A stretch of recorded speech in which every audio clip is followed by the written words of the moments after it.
Hi friends, welcome back to my channel. ముందుగా అయితే అందరికి నమస్కారం అండి. సో రేషన్ కార్డులకు సంబంధించి ప్రభుత్వం అయితే ఇటీవల 7 రకాల ఆప్షన్స్ అయితే విడుదల చేయడం జరిగిందండి. ఆ 7 రకాల ఆప్షన్స్ గురించి అయితే మన ఛానల్‌లో సీరీస్ వైస్‌గా అయితే వీడియోస్ రావడం జరిగింది. ఏ విధంగా దరఖాస్తు చేసుకోవాలి? సో ఒక్కొక్క అప్డేట్ గురించి అయితే నేను క్లారిటీగా అయితే ఎక్స్‌ప్లెయిన్ చేయడం జరిగిందండి. ఒక్కొక్క ఆప్షన్ గురించి అయితే. సో ఎవరైనా సరే ఇంతవరకు ఆ వీడియోస్ చూడకుండా ఉంటే ఒకసారి విజిట్ చేయండండి. సో అలానే ఇప్పుడైతే రైస్ కార్డ్‌లో ఆధార్ సీడింగ్ కొరకు దరఖాస్తు ఎలా చేసుకోవాలి అనేది మీకు ఇప్పుడు నేను క్లారిటీగా అయితే చెప్తానండి.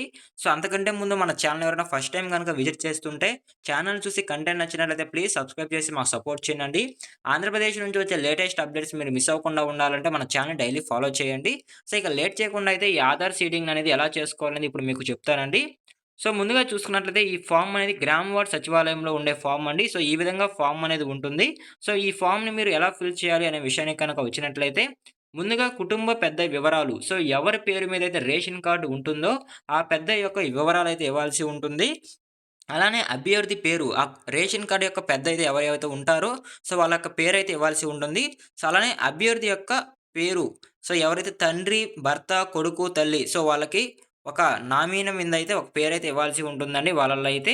అలానే Aadhaar number, rice card number అయితే ఇవ్వాల్సి ఉంటుంది. Phone number. సో ఈ ఫోను నంబర్ ఇచ్చేటప్పుడు వర్కింగ్‌లో ఉండేది ఇవ్వండండి. ఎందుకంటే సో ఒకవేళ మీరు ఈ ఆధార్ సీడింగ్ కొరకు దరఖాస్తు చేసుకున్నప్పుడు మీకేదైనా ఓటీపీ కావాలంటే వర్కింగ్‌లో ఉండే నంబర్ ఇచ్చినట్లయితే మీకు ఓటీపీ రావడం జరుగుతుంది.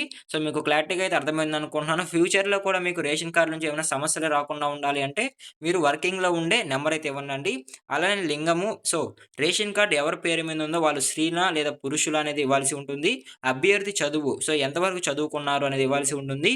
పుట్టిన తేదీ. ఆధార్ కార్డ్‌లో ఎటువంటి పుట్టిన తేదీ ఉంటుందో ఆ పుట్టిన తేదీ ఇవ్వాల్సి ఉంటుంది.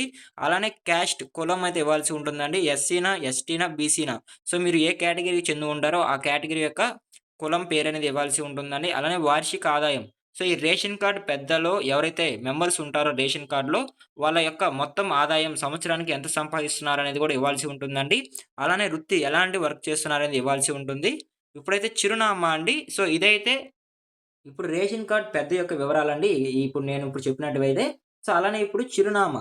ఈ రేషన్ కార్డ్ యొక్క పేరు గల వాళ్ళు ఏ గ్రామంలో ఉన్నారు, ఏ జిల్లాలో ఉన్నారనేది ఇప్పుడు మనం ఇవ్వాల్సి ఉంటుందండి.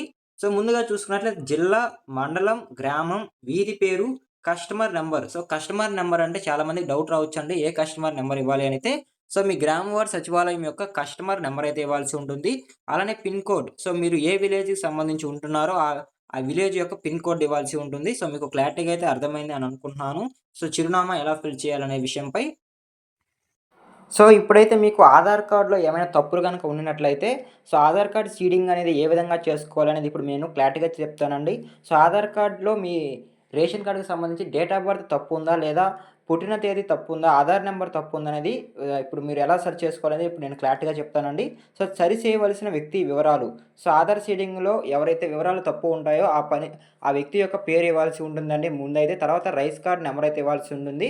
సో, అలానే ఆధార్ నంబర్, లింగము, పుట్టిన తేదీ, అలానే ఫోను నంబర్ వర్కింగ్‌లో ఉండేదైతే ఇవ్వాల్సి ఉంటుందండి. సో, ఈ విధంగా అయితే మీరు అతని వ్యక్తిగత విషయాలైతే ఫిల్ చేసి, సో, మీరైతే అడ్రెస్ చేంజ్ చేసుకోవచ్చండి. ఆధార్ సీడింగ్ యొక్క ఏవైనా తప్పులు గనక ఉంటే, సో, అవి చేంజ్ చేసుకోవడానికైతే అవకాశం ఉంటుంది. సో, మీకు క్లారిటీగా అయితే అర్థమైంది అని అనుకుంటున్నాను.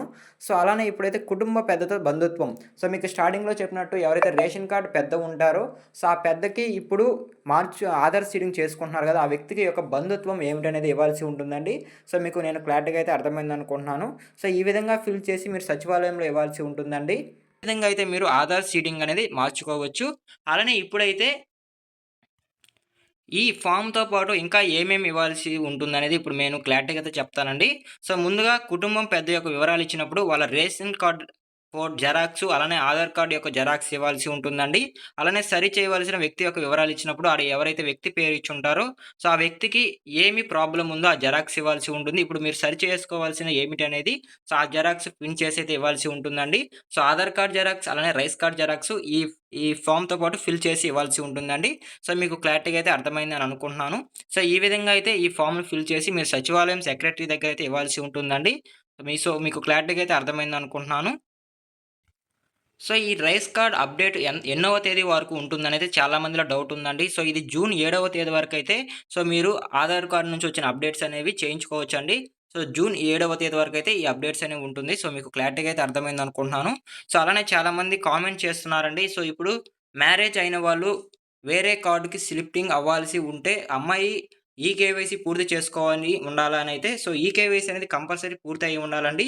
సో, మీరు ఈకేవైసీ అయ్యి ఉంటేనే సో, మ్యారేజ్ షిఫ్టింగ్ కిందయితే మీరు షిఫ్ట్ అవ్వొచ్చండి. సో, ఈ షిఫ్ట్ అవ్వడానికైతే ఎటువంటి డాక్యుమెంట్స్ కావాలనైతే చాలామంది అడుగుతున్నారు.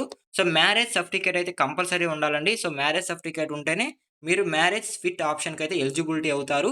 సో, అలానే ఇప్పుడు చాలామంది డౌట్ ఏంటంటే, సో, మేము ఆల్రెడీ మ్యారేజ్ ఫిట్ కింద అమ్మాయిని మా రేషన్ కార్డ్‌లో జాయిన్ చేపించుకున్నాము. కాకపోతే ఇప్పుడు రేషన్ కార్డ్‌లో అమ్మ, నాన్న అలానే భార్య, నేను అయితే ఉన్నాము. సో, ఇప్పుడు అమ్మ, నాన్నని సెపరేట్ చేసి మాకు తనిగా రేషన్ కార్డ్ తీసుకోవచ్చా అనైతే చాలామంది కామెంట్ చేస్తున్నారండి.